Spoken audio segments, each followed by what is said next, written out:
আয়নাঘরের নাম শুনছেন? কথা কয় না। আয়নাঘর কোন সভ্যতার অংশ হতে পারে না।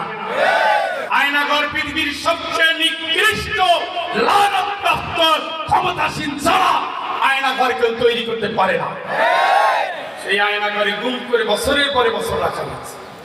ওই মহিলার স্বামী বেঁচে আছে না মরে গেছে জানে না, তার ব্যাংক অ্যাকাউন্ট বন্ধ, জমি বিক্রি করতে পারবে না, কোনো লেনদেন চলবে না, বিদেশ যেতে পারবে না, নতুন করে ওই মেয়েদের বিয়ে করবে তাও পারবে না, স্বামী আছে না মরে গেছে জানে না।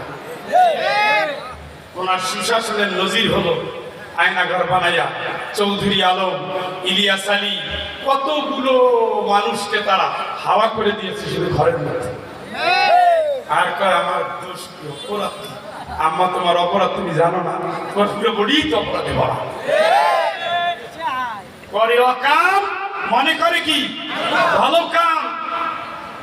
কোথাকার কোন দেলু শিক্ষা তার দেলোয়ার হোসাইন সাইদি বানাইয়া তারপরে ফাঁসির অর্ডার করে। এটা কোনো ভালো কাম? হ্যাঁ, এত হিংসা তোমার। মহিলাদের তো একটু মন নরম সরম থাকে। এ কোন জাতীয় মহিলা?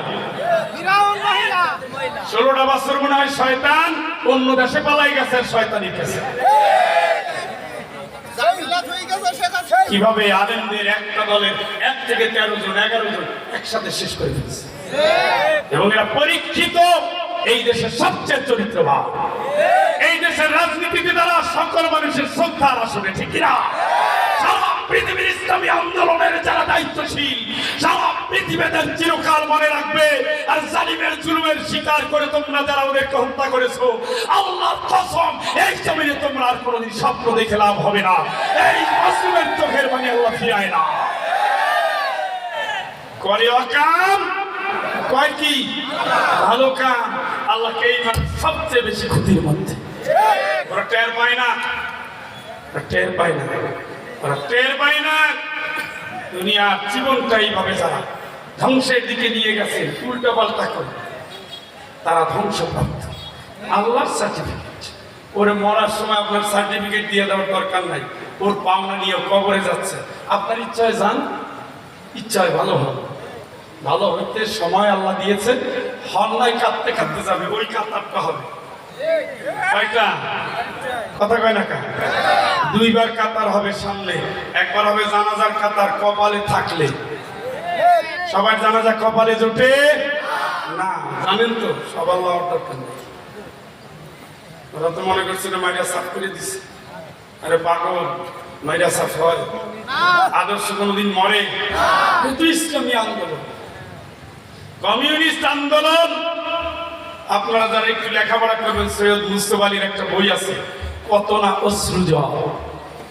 কমিউনিস্ট আন্দোলন করতে গিয়ে তারা মায়ের পেটে সন্তান, তার ফাঁসি হবে সন্তান ডেলিভারির পরে, সেই সন্তানকে মা চিঠি লিখে যাচ্ছে কারাগারের ভিতরে, হে আমার প্রিয় সন্তান, তুমি যখন এই চিঠি পড়তে পারবে তখন আর আমি পৃথিবীতে নাই। এইভাবে বলে বলে অনেক মর্মস্পর্শী চিঠি লিখে তারা লিখে দিয়েছেন। এটা সৈয়দ মুস্তফা আলী বইটা লিখেছেন, কত না অশ্রু জল। কমিউনিস্ট আন্দোলন দুনিয়ার আন্দোলন, সেই আন্দোলনের জন্য কত মানুষ জীবন দিয়েছে। আর এতে ইসলামী আন্দোলন যেটা আল্লাহ ফরজে আইন করেছে, আল্লাযীনা আমানু ইউকাতিলুনা ফি সাবিলিল্লাহ, ঈমান থাকলে তারা আল্লাহর রাস্তায় লড়তেই হবে, ঠিক না? সুতরাং এই পথের পথিকদের মেরে শেষ করা যায় না। মসজিদে যে 11 জনের মেরে শেষ করছি, এই আন্দোলন শেষ। আজকে তোমরা তাকাইয়ে দেখো, আজকে সারা বাংলাদেশ জেগেছে, কোরআনের কর্মীরা জেগেছে, লক্ষ কোলের সাথীরা জেগেছে, যাদের রক্ত দিয়ে এই দেশ কেনা হয়েছে।